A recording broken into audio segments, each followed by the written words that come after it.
হাসনাত আব্দুল্লাহর কড়া হুঁশিয়ারি, সংস্কার থেকে পিছিয়ে গেলে ২৪-এর মতো আরেকটি উত্থান অনিবার্য। এদিকে তারেক সরকারকে অবৈধ ঘোষণা শুভেন্দুর, হাসিনাকে ফেরাতে সীমান্তে চরম উত্তেজনা, মহাবিপদে বিএনপি। জানাবো দেশে কর্মীরা জেলে, বিদেশে কোটি টাকার ফুর্তিতে আওয়ামী লীগ নেতারা, ফাঁস হলো গোপন ছক। এবং সর্বশেষ জানাবো জনগণের রায়কে অসম্মান করছে বিএনপি, বললেন গোলাম পরোয়ার। শুনছিলেন সংবাদ শিরোনাম, এবারে বিস্তারিত। হাসনাত আব্দুল্লাহর কড়া হুঁশিয়ারি, সংস্কার থেকে পিছিয়ে গেলে ২৪-এর মতো আরেকটি উত্থান অনিবার্য। জাতীয় নাগরিক পার্টির দক্ষিণাঞ্চলের মুখ্য সংগঠক, কুমিল্লা ৪ আসনের সংসদ সদস্য হাসনাত আব্দুল্লাহ স্পষ্ট জানিয়ে দিয়েছেন, ক্ষমতাসীনরা যদি সংখ্যাগরিষ্ঠতার দম্ভে রাষ্ট্রীয় সংস্কার থেকে পিছিয়ে যায়, তাহলে ২০২৪-এর জুলাইয়ের মতো আরেকটি গণঅভ্যুত্থান শুরু হওয়া কেউ ঠেকাতে পারবে না। হাসনাত বলেন, ২৪-এর অভ্যুত্থান কোনো ব্যক্তি বা দলের পতনের জন্য হয়নি, এটা ছিল রাষ্ট্র কাঠামোর আমূল পরিবর্তনের লড়াই। যদি সেই সংস্কারের পথ থেকে সরে যাওয়া হয়, তাহলে জনগণ আবার রাস্তায় নামবে। কোনো মেজরিটির জোরে এটাকে আটকানো যাবে না। তার এই বক্তব্যে দেশজুড়ে রাজনৈতিক অঙ্গনে তীব্র আলোড়ন তুলেছে। সংস্কারপন্থীরা একে স্বাগত জানালেও ক্ষমতাসীনদের ঘনিষ্ঠ মহলে দেখা দিয়েছে উদ্বেগের ঝড়। হাসনাত আরও অভিযোগ করেন, সরকারের মনোভাব মুড সুইংয়ের মতো বদলাচ্ছে। কখনো সংস্কারের কথা বলা হয়, আবার কখনো সংখ্যাগরিষ্ঠতার ঢাল তুলে পুরনো ব্যবস্থা ধরে রাখার চেষ্টা চলে। এই দ্বিচারিতা জনগণ আর সহ্য করবে না বলে সতর্ক করেন তিনি। হাসনাত আব্দুল্লাহ স্মরণ করিয়ে দেন, জুলাইয়ের অভ্যুত্থানে শহীদদের রক্ত বৃথা যেতে দেওয়া হবে না। বিচার বিভাগ, মানবাধিকার কমিশন সহ রাষ্ট্রের মূল স্তম্ভগুলোতে সত্যিকারের স্বাধীনতা প্রতিষ্ঠা না করলে পরিস্থিতি ফের উত্তপ্ত হয়ে উঠবে। আমরা হাসিনা উৎপাদন পদ্ধতি চাই না, ফ্যাসিস্ট ব্যবস্থার পুরোপুরি বিলোপ চাই, জোর দিয়ে বলেন এই ছাত্রনেতা থেকে সংসদ সদস্য হয়ে ওঠা তরুণ রাজনীতিক। তারেক সরকারকে অবৈধ ঘোষণা শুভেন্দুর, হাসিনাকে ফেরাতে সীমান্তে চরম উত্তেজনা, মহাবিপদে বিএনপি। পশ্চিমবঙ্গের নবনির্বাচিত মুখ্যমন্ত্রী শুভেন্দু অধিকারীর এক বিস্ফোরক বক্তব্যে দুই বাংলার রাজনীতিতে আগুন জ্বলে উঠেছে। তিনি সরাসরি তারেক রহমানের নেতৃত্বাধীন বিএনপি সরকারকে অবৈধ ঘোষণা করে শেখ হাসিনাকে বাংলাদেশের বৈধ প্রধানমন্ত্রী বলে দাবি করেছেন। শুধু তাই নয়, হাসিনাকে রাষ্ট্রীয় সেলুট দিয়ে ঢাকায় ফিরিয়ে আনার ইঙ্গিত দিয়ে সীমান্ত এলাকায় চরম উত্তেজনা তৈরি হয়েছে। বিএনপি নেতৃত্বে এখন মহাবিপদে পড়েছে, কারণ ভারতীয় সীমান্তরক্ষী বাহিনী ইতিমধ্যে সতর্ক অবস্থায় রয়েছে। শুভেন্দু অধিকারী শপথ নেওয়ার পরপরই সাংবাদিকদের মুখোমুখি হয়ে বলেন, শেখ হাসিনায় বাংলাদেশের বৈধ প্রধানমন্ত্রী, তারেক রহমানের সরকার অবৈধ, তাকে সেলুট দিয়ে ঢাকায় ফিরিয়ে নিয়ে যাওয়া হবে। এই বক্তব্যে ছড়িয়ে পড়তে বাংলাদেশের রাজনৈতিক অঙ্গনে ভূমিকম্পের সৃষ্টি হয়। বিএনপি নেতারা তীব্র প্রতিক্রিয়া জানিয়েছেন। একজন শিশু নেতা বলেন, এটা সার্বভৌম বাংলাদেশের অভ্যন্তরীণ বিষয়ে নগ্ন হস্তক্ষেপ। শুভেন্দু অধিকারী ভুলে গেছেন, বাংলাদেশ আর ২০২৪-এর বাংলাদেশ নেই। কিন্তু কথায় কাজ হয় না, সীমান্তে টান টান উত্তেজনা বিরাজ করছে। সূত্র জানায়, গত ৪৮ ঘন্টায় ভারত বাংলাদেশ সীমান্তে বিএসএফ এর টহল বৃদ্ধি পেয়েছে। চাঁপাইনবাবগঞ্জ, যশোর, সাতক্ষীরা সহ বিভিন্ন স্পর্শকাতর এলাকায় অতিরিক্ত সেনা মোতায়েন করা হয়েছে।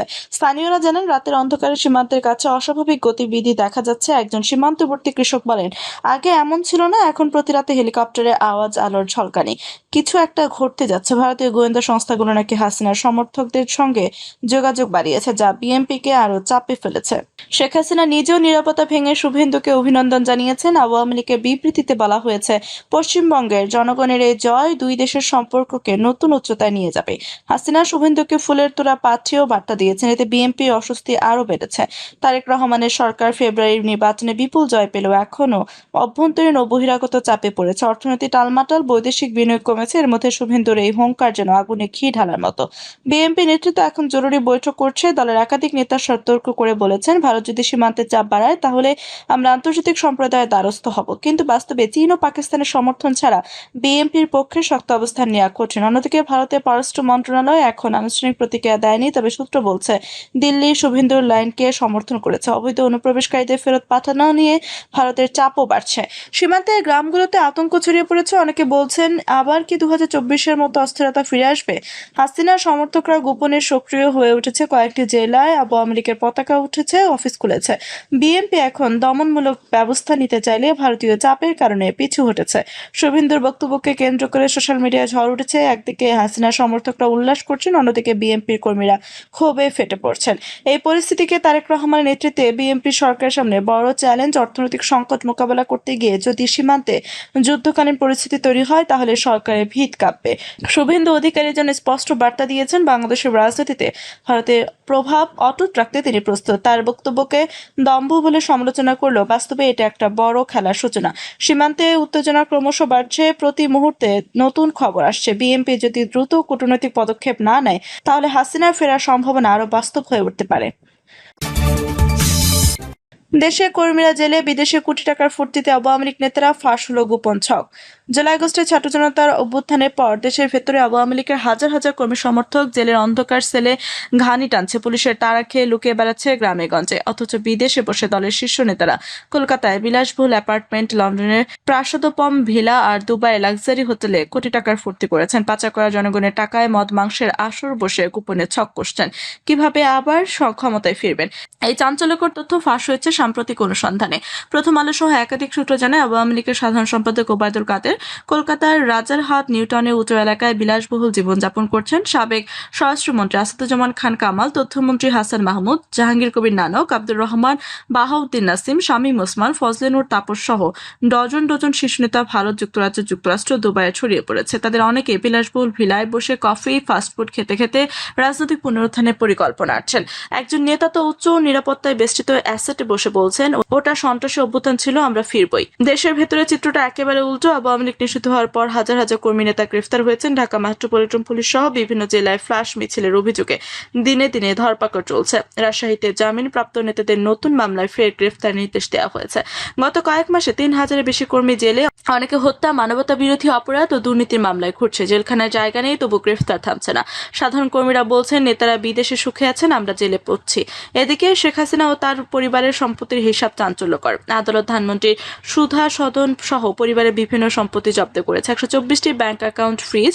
হাসিনা, সজীব ওয়াজেদ জয়, সাইমা ওয়াজেদ পুতুল, শেখ রেহানা সহ পরিবারের সদস্যদের নামে দেশে বিদেশে হাজার হাজার কোটি টাকার সম্পদ জব্দ হয়েছে। মোট ৫৭,০০০ কোটি টাকারও বেশি সম্পদ ফ্রিজ, যার একাংশ বিদেশে। দুর্নীতি দমন কমিশন হাসিনার সম্পদ বিবৃতি পুনরায় পরীক্ষা করেছে। অভিযোগ উঠেছে, আওয়ামী লীগ আমলে $২৩৪ বিলিয়ন বেশি টাকা পাচার হয়েছে, যা বর্তমানে প্রায় ২৮ লাখ কোটি টাকা। এই টাকায় বিদেশে নেতাদের বিলাসিতা চলছে। গোপন ছক ফাঁস। নির্বাচিত নেতারা কলকাতায় বৈঠক করে পরিকল্পনা করছেন আসন্ন নির্বাচন ব্যর্থ হলে শেখ হাসিনাকে আবার হিরো বানিয়ে ফেরানো। কেউ কেউ কেয়ারটেকার সরকারের অধীনে নির্বাচন দাবি করছে, কিন্তু দেশে দল নিষিদ্ধ, কার্যক্রম বন্ধ। তারপরও কিছু জেলায় অফিস খুলে পোস্টার লাগানোর চেষ্টা চলছে। বিশ্লেষকরা বলছেন, এটা নেতাদের দূর থেকে নির্দেশিত অস্থিরতা সৃষ্টির চক্রান্ত। জনগণের প্রশ্ন, যারা জনগণের টাকা লুট করে পাচার করলো, যাদের শাসনামলে হাজার হাজার কোটি টাকা বিদেশে চলে গেল, তারা কিভাবে এখনো ফুর্তি করছে? দেশের কর্মীরা জেলে পচে মরছে আর নেতারা বিদেশে এসি রুমে বসে ছকাচ্ছে। এই দ্বিচারিতা কতদিন চলবে? সরকারের উচিত এখনই পাচারকৃত টাকা ফেরত আনার জোরালো উদ্যোগ নেওয়া, নেতাদের বিরুদ্ধে আন্তর্জাতিক অপরাধ আদালতে মামলা করা এবং দেশের জেলে থাকা সাধারণ কর্মীদের ন্যায় বিচার নিশ্চিত করা। কিন্তু যতদিন না এই ফ্যাসিস্ট নেতাদের বিচার হয়, জনগণের ক্ষোভ থামবে না। জনগণের রায়কে অসম্মান করেছে বিএনপি, বললেন গোলাম পরোয়ার। জামায়াত ইসলামের সেক্রেটারি জেনারেল মিয়া গোলাম পরোয়ার বলেছেন, সংবিধান সংস্কার, গণভোট ও জুলাই সনদ নিয়ে শুরু থেকে সব প্রক্রিয়ায় বিএনপি একমত থাকলেও সরকার গঠনের পর এখন তারা ভিন্ন অবস্থা নিয়েছে। এটা রাজনৈতিক দ্বিচারিতা এবং জনগণের রায়ের প্রতি অসম্মান। মিয়া গোলাম পরোয়ার বলেন, ১৭ অক্টোবর জাতীয় সংসদের দক্ষিণ প্লাজায় অনুষ্ঠিত জুলাই সনদে এনসিপি ছাড়া সব নিবন্ধিত রাজনৈতিক দল স্বাক্ষর করেছিল। পরে রাষ্ট্রপতির আদেশে জারি এবং ২৫ নভেম্বর গণভোটের অধ্যাদেশ ঘোষণার পর একই দিনে গণভোট ও জাতীয় নির্বাচন অনুষ্ঠিত হয়। পুরো প্রক্রিয়া ৪ মাস বিএনপি কোনো আপত্তি না তুললেও সরকার গঠনের পর তারা সংবিধান সংস্কার প্রশ্নে অবস্থান বদলেছে। তিনি বলেন, যারা গণভোটে অংশ নিয়ে হ্যাঁ ভোট দিয়েছেন তারা এখন গণভোটের বৈধতা অস্বীকার করছেন, অথচ গণভোটের মাধ্যমে জনগণ সংবিধান সংস্কারের পক্ষে রায় দিয়েছে। জামায়াত এই নেতা আরো বলেন, জুলাই সনদ ও গণভোটকে আলাদা করার চেষ্টা করা হচ্ছে, কারণ জুলাই সনদে বিএনপি নোট অফ ডিসেন্ট থাকলেও গণভোটের সে সুযোগ ছিল না। গণভোটে জনগণ সরাসরি সংস্কারের পক্ষে মত দিয়েছে এবং ৭০% ভোটার হ্যাঁ ভোট দিয়েছে। বিএনপির আপত্তিগুলো প্রত্যাখ্যান করেছে। সংবিধান সংস্কারের বিভিন্ন প্রস্তাবের কথা তুলে ধরে মিয়া গোলাম পরোয়ার বলেন, প্রধানমন্ত্রী যেন একই সঙ্গে দলীয় প্রধান থাকতে না পারেন, উচ্চকক্ষে পিআর পদ্ধতি চালু, সাংবিধানিক পদে নিয়োগ, আলাদা সার্চ কমিটি গঠন, বিচারপতি ও সাংবিধানিক প্রতিষ্ঠার প্রধান নিয়োগের নিরপেক্ষ ব্যবস্থা নিশ্চিত করার মতো প্রস্তাবগুলো বাস্তবায়ন না হলে জুলাই রক্তদান বৃথা যাবে। তিনি অভিযোগ করেন, বর্তমান ব্যবস্থায় প্রধানমন্ত্রী ইচ্ছামতো সাংবিধানিক প্রতিষ্ঠানের প্রধান নিয়োগ দিতে পারেন, যা ভবিষ্যতে আবারও ফ্যাসিবাদী শাসনের পথ তৈরি করবে।